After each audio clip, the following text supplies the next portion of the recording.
जन स्वराज यात्रा से बिहार की राजनीति बदलने की कोशिश करने वाले चुनावी रणनीतिकार प्रशांत किशोर ने मुख्यमंत्री नीतीश कुमार को चैलेंज दे दिया है। पद यात्रा शिविर में मीडिया से बात करते हुए प्रशांत किशोर ने कहा कि नीतीश कुमार ने 15 अगस्त को गांधी मैदान में घोषणा की थी कि वह 10 लाख सरकारी नौकरी बिहार में देंगे। अगर वो इसमें कामयाब हो जाते हैं तो इस पूरे अभियान के साथ मैं उनका समर्थन करूंगा। जो नीतीश कुमार जी हैं, जो 15 साल 16 साल से इस राज्य के मुख्यमंत्री हैं, मेरे लिए आश्चर्य की बात है कि ये आदमी जो 16 साल से मुख्यमंत्री है, वो अचानक से 15 अगस्त को कहते हैं कि मैं 10 लाख लोगों को सरकारी नौकरी दे दूंगा। तो मैं आश्चर्यचकित हूं कि अगर 10 लाख लोगों को सरकारी नौकरी दी जा सकती है या दी जा सकती थी तो आपने पहले क्यों नहीं दे दिया? इतने दिन से क्यों रुके हुए थे? लेकिन मान लीजिए कि नीतीश जी को अब सपना आया है या अब ज्ञान हुआ है कि 10 लाख लोगों को सरकारी नौकरी दी जा सकती है, तो मैंने अगले दिन घोषणा की है कि अगर नीतीश कुमार आने वाले 1 साल में 15 अगस्त से अगले 15 अगस्त तक 10 लाख सरकारी लोगों को नौकरी दे दें तो उनके समर्थन में ये पूरा अभियान वापस ले लेंगे और उनका फिर से प्रचार करेंगे। कोई दिक्कत नहीं, हमको राजनीति करने में कोई दिलचस्पी नहीं है बिहार में।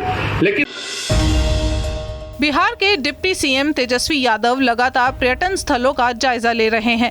अपने पश्चिमी चंपारण दौरे के दौरान वो वाल्मीकि नगर पहुंचे, जहां उन्होंने बिहार के इकलौते वाल्मीकि नगर टाइगर रिजर्व में जंगल सफारी का भ्रमण किया।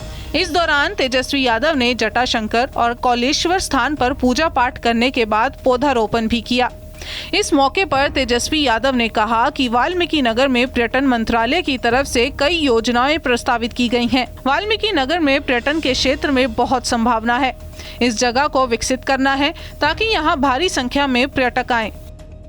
टूरिज्म डिपार्टमेंट जो है उसका प्रभार जो है हमारे पास है, तो टूरिज्म को क्षेत्रों को देखते हुए, चाहे वाल्मीकि नगर का इलाका हो, वैशाली हो, राजगीर हो, गया हो या और कैमूर के इलाके हैं, हम लोगों को जब तक फिजिकली आप जाके ना देखें तब तक पता नहीं चलता कि आपको क्या डेवलपमेंट करना है, नहीं करना है। तो अपने अधिकारियों के साथ पर्यटन विभाग के जो सचिव हैं उनके साथ हम लोग यहाँ आए हैं और इसको टूरिज़्म पर्पस के हिसाब से इसमें पर्यटक ज़्यादा से ज़्यादा आएँ, पर्यटन को ज़्यादा से ज़्यादा बढ़ावा मिले, क्योंकि नेचुरली काफ़ी जो है बहुत ही सुंदर इलाका है और पूरा नेचर, क्योंकि आजकल लोगों को तनाव मुक्त अगर चाहिए तो नेचर के बीच आना ज़रूरी है। श्रद्धा हत्याकांड को लेकर बीजेपी सांसद और बिहार बीजेपी प्रदेश अध्यक्ष संजय जायसवाल ने विपक्ष पर कटाक्ष किया है। संजय जायसवाल ने विपक्ष को निशाना बनाते हुए कहा कि हमारी बेटी के 35 टुकड़े किए गए, सब चुप हैं। जो लोग पशु तस्कर और डकैतों के पक्ष में बोलते थे, उन सेक्युलरों का मुंह क्यों नहीं खुल रहा है? पूरे बिहार में, भारत में इस तरह की चीजें हो रही हैं। श्रद्धा की जिस तरह से हत्या की गई और जिस तरह से एक साजिश रची जा रही है, और मुझे आश्चर्य होता है जब झारखंड में एक डकैत पकड़ाया था तो उसको देख के लिए पूरे बिहार के तथाकथित सेकुलर लोग का मुंह खुल गया था। लेकिन आज हमारी एक बेटी के 35 टुकड़े हुए हैं। आप उठा के देख लीजिए, जो लोग पशु तस्कर के पक्ष में बोलते थे, जो लोग डकैतों के पक्ष में बोलते थे, आज उनके मुंह में आवाज नहीं आ पा रही है। यह इससे दुखद बात कुछ नहीं हो सकती। पटना विश्वविद्यालय छात्र संघ चुनाव के बीच ताबड़तोड़ फायरिंग की घटना को अंजाम दिया गया। बताया जा रहा है कि पटना कॉलेज में वर्चस्व को लेकर फायरिंग की गई। हालांकि इस मामले में किसी के हताहत होने की कोई सूचना नहीं है, लेकिन फायरिंग के कारण मौके पर भगदड़ मच गई। डरे सहमे लोग इधर उधर अपनी जान बचाने के लिए भाग रहे थे। इस घटना को लेकर पुलिस प्रशासन पर भी सवाल खड़े होने शुरू हो गए हैं। दरअसल वोटिंग को लेकर भारी पुलिस बल तैनात किया गया था। सुरक्षा को लेकर कड़े प्रबंध किए गए थे, लेकिन इसके बावजूद फायरिंग की घटना हुई। नहीं, मतदान के क्रम में लगभग 2 बजे के आसपास की घटना है अशोक राजपथ पर पटना कॉलेज गेट के बाहर असामाजिक तत्वों ने कुछ हवाई फायरिंग किया है। असामाजिक तत्वों ने हवाई फायरिंग किया है। अशोक राजपथ पर किया है, पटना कॉलेज के गेट के बाहर किया है। अच्छा, अंदर की घटना नहीं है, लेकिन असामाजिक तत्वों ने किया है। सर, किस तरीके से हुई है हालात हुए, पुलिस को दौड़ना पड़ा, निश्चित तौर पर राइफल पुलिस को भी दौड़ना पड़ा, आखिर हालात ऐसे कैसे बन गए?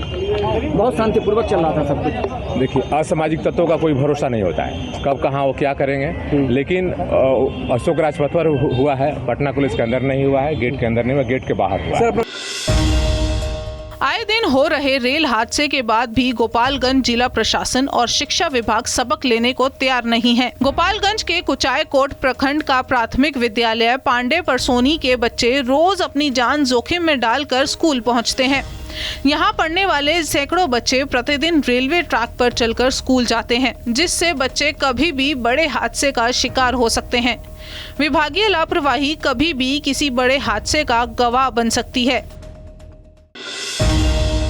बिहार में बढ़ते अपराध के बीच अपराधियों ने एक बार फिर अपनी उपस्थिति दरभंगा में दर्ज करवाई। दरभंगा के एक निजी विद्यालय के संचालक से 1 लाख रुपए की रंगदारी की मांग की गई। रंगदारी नहीं देने पर अपराधियों ने 2 दिन के अंदर अंजाम बुरा होने के साथ जान से मारने की धमकी दी है। धमकी मिलने के बाद डरे सहमे विद्यालय के संचालक ने दरभंगा पुलिस से अपनी जान माल की सुरक्षा की गुहार लगाई है। पीड़ित स्कूल संचालक के शिकायती आवेदन पर पुलिस ने मामला दर्ज कर कार्रवाई शुरू कर दी है। की रंगदारी मांगने का की जानकारी आई है बहादुरपुर थाना अंतर्गत से, और सीसीटीवी का फुटेज भी है और कुछ मोबाइल की डिटेल्स भी उस पर जांच चल रही है। रोहतास पुलिस इन दिनों बकरी चरा रही है। मामला कोचस का है, जहां कोचस पुलिस के लिए 5 बकरियां परेशानी का सबब बन गई हैं। बता दें कि गश्ती के दौरान कोचस थाना के सासाराम चौथा पथ पर पुल के निकट लावारिस अवस्था में 5 बकरियां होने की सूचना लोगों ने पुलिस को दी।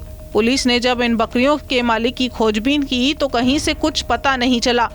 अंत में लोगों के दबाव पर 5 बकरियों को पुलिस कोचस थाने में ले आई और थाना परिसर में ही सभी को बांध दिया गया।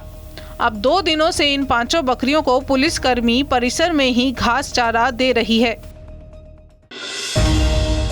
अखिल झारखंड प्राथमिक शिक्षक संघ के आह्वान पर विभिन्न जिलों के प्राथमिक शिक्षकों ने शनिवार को हेमंत सोरेन सरकार के खिलाफ रांची की सड़कों पर जुलूस निकालकर प्रदर्शन किया।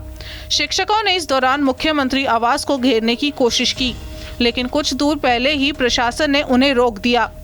नाराज शिक्षकों ने कहा कि अगर उनकी मांगों पर गंभीरतापूर्वक विचार नहीं किया गया तो 17 दिसंबर 2022 से वे अनशन करेंगे। यह अनशन अनिश्चितकालीन होगा। झारखंड के चक्रधरपुर रेल मंडल ने एक दर्दनाक हादसे में ड्यूटी पर तैनात 2 लोको पायलट की मौत हो गई।